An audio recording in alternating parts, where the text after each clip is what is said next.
لله رب العالمين. ceerno wi alhamdulillahi rabbil alamin.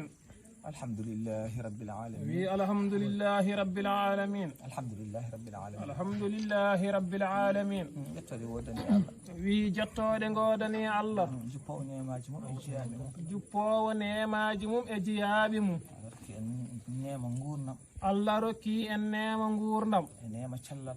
e nema cellal. e nema tawtorede. e nema tawtorede. mawluda. mawluda. woni gammu. woni gammu 2021. 2021. eɗen jettira ɗum Allah. o wi ɗum enen jettir ɗum Allah. yettode wodani Allah. o wi jettode godani Allah kadi. no duworuɗen ni. no duworɗon ni. wonde 2020. wonde 2020. yo Allah wurno en. yo Allah wurno en. ha tawtorɗen 2021. ha tawtorɗen 2021. yettode wodani Allah. jettode godani Allah. duwa o jabama. du'a o jabama. haji enen duuto. ha joni enen duwoto. mbeɗeni. enen mbeɗeni moƴƴere Allah. moƴƴere Allah. e nema Allah. e nema Allah. nde Allah jutnata gurnameji men. Allah jutnata gurnameje ɗe. ha tawtorɗen. ha tawtoreɗen lewru mawludu. lewru mawluda. walla mbiya gammu. walla mbiyan gammu 2022 inchallah. 2022 inchallahu. ha yeeso mum. ha yeeso mum. programme men o ko goto wonata. o wi programme men ko goto wonata. burdi yimete. o wi ko burdi yimete. gila hoore ha wattande. gila hoore ha wattande. en gasni. sena gasani. mbaɗen firo taw ko burdi. mbaɗen fira taw ko burdi. sen gasni. sena gasni kadi. mbaɗen yewtere. mbaɗen yewtere. yowitinde. yowitinde. emo teddinirɗen. emo teddinirɗen burdi. burdi 2021 o. 2021 oɗo. ina hawri. o wi ina hawri le 9 octobre. le 9 octobre. le 9 octobre 2021. 2021 ina hawri. ina hawri e fergo. e fergo. ina yaare duuɓi ujunere e temedde nayyi e capanɗe nayyi e tati. ñande goo mawludu. ɗum woni ñande goo mawluda. holmo teddinirɗen. o wi holmo teddinirɗen burdi men 2021 o. teddinirɗen ɗum ko moƴƴo men gando men giɗo men jinnaɗo men fofof men ɓe mbiyamo cheikhu shuyukhi ɓe mbiyamo fahlul fuhuli ɓe mbiyamo bahrul buhuri ɓe mbiyamo aynamal ulama'i ɓe mbiyamo sérigne ɓe mbiyamo waliyal waliyaɓe holi on ceerno modi bun aliyu bun salih woni ceerno modi diallo to ɓokki jawe mo ganduɗa o heewi eko janguɗen e bindi koye juuɗe makko Allah rewni ɗum du'awu makko e barke makko ina jeeya o tabbitin ngal ɗo duɗal woni ceerno modi rahmatullahi anhu. o wi on de ginnirɗen burdi men on de woni ko teddinirɗen on woni hande mbaɗɗen parrain burdi men 2021 ndaw ko haani wonde noon ceerno modi teddinire burdi ndaw ko foti ndaw ko yooɗi ndaw ko haani mo ganduɗa gurnam makko pop o waɗi ɗum ko janginde deftere burdi ñalawma ɓennata taw o janginani hen burdi duuɓi mo ganduɗa o wi mo ganduɗa kala nde lewru mawluda ari no burdi o waɗirte ɗo e galle makko galle almudo makko mo woni ceerno Mouhammad Ahmad Diak no waɗirte ɗo ni no waɗirte ɗo ni hono noon o waɗiranno ɗum galle makko o waɗiranno to galle makko noon e noon ha o yehi ceerno cheikh ƴetti noon e noon ha ceerno cheikh yehi hande Allah ina heddi ɗo giɗo men sehili men ceerno men ceerno ali bu ceerno moodi ina galle ɗe comme no bammakko en e taniraɓe makko jogorino golle ɗe o so innirama burde ne hani wi o so innirama burde ina hani senen guinniri neɗɗo burdi kewɗen ko yewtude holi kañum jewten jikkuji makko jewten gueɗe ɗe o waɗi beele enen enen ñamba ɗum wi lewru mawluda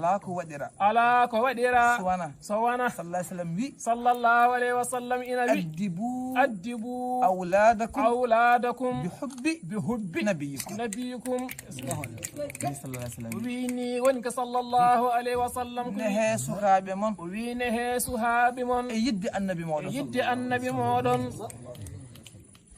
neɗɗo o wi neɗɗo yiɗata komo andi ñambata komo andi Allah subhanahu wa ta'ala wi Allah subhanahu wa ta'ala o wi men laqad kana lakum fi rasulillahi iswatun hasanatun non de Allah wi o wi ni de woni ko Allah wi ne wodani on julbe o wi ina wodani en julbe fi rasulillahi iswatun hasana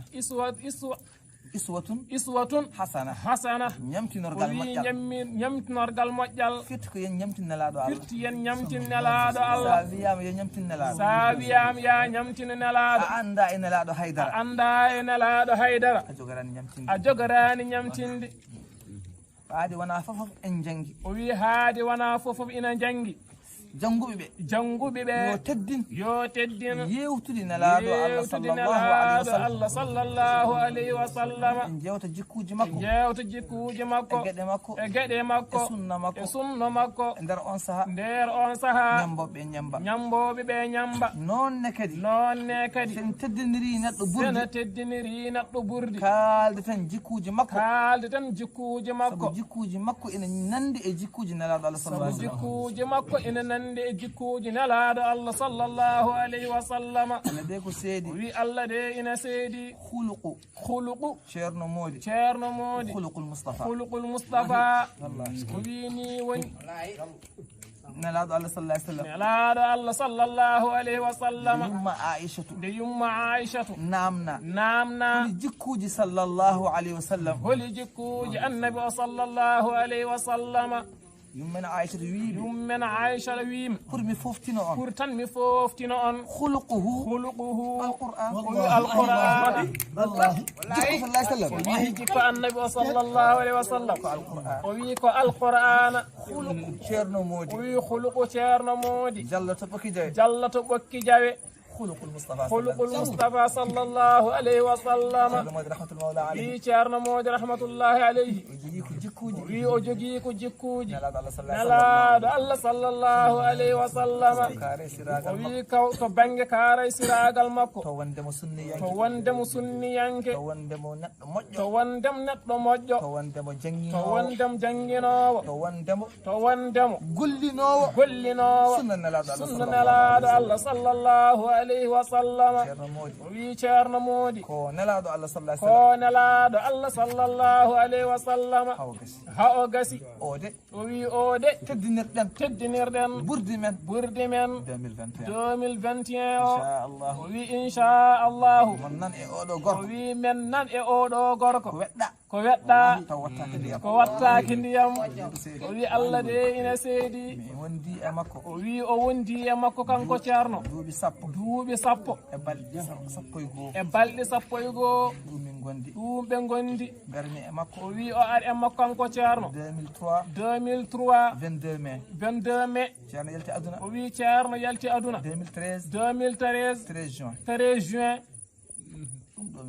o wi ɗum ɗo woni ko wonde e ceerno Mody o wi omo andi oɗo gorko sanne o wi inchallahu so Allah jaɓi so Allah jaɓi so Allah jaɓi so Allah ittani ko satti so tawi tan ko wonno ɗo ko in wonno ɗo ha hande kala ko joguinomo e fasaha yo Allah wattanmo hen hono ɗin sappo mum o wi hono ɗina sappo mum mi luɓo dendagal ɗemɗe mon o luɓo dendagal ɗemɗe men mi watta e ɗemgal o watta e ɗemgal makko wona ɗemɗe temedde o jangtoro ɗum ceerno Mody rahmatullahi alayhi o wi jikkuji ceerno Mody o wawa gasnude o wi ñamtinde nelaɗo ha wonti nelaɗo o a wawa gasnude jikkuji mum o wi kon tan inchallahu ma wooda ko nanɗen hen o wi enen aduna inchallahu so Allah jaɓi o wi Allahu akbar o wi wallahi so Allah jaɓi wallahi men nan o wi wallahi kadi men nan o wi haade ko ceerno Mouhammad Ahmad Diack haalata e ceerno Mody fodde ko ande makko fodde duuɓi sappo wallahi men nan o wi Allah taas men e barke makko amin ngam barke makko e moƴƴere nde Allah waɗi e makko yo Allah ɓamtu duɗi fuutankoɓe fofof ɓamta duɗi aduna o fofof teengti noon e duɗe men nde Allah waɗi e ɓokki jawe teengti noon e duɗal makko woni duɗal ceerno Mouhammad Ahmad Diack yo Allah reen ngal duɗal yo Allah ɓamtu ngal duɗal waɗa hen annore mum ngam barke seeremɓe men e seeremɓe mumen inchallahu 2021 teddinirɗen burde o ko ceerno men ceerno Mody ɓi ceerno Aliyu Salif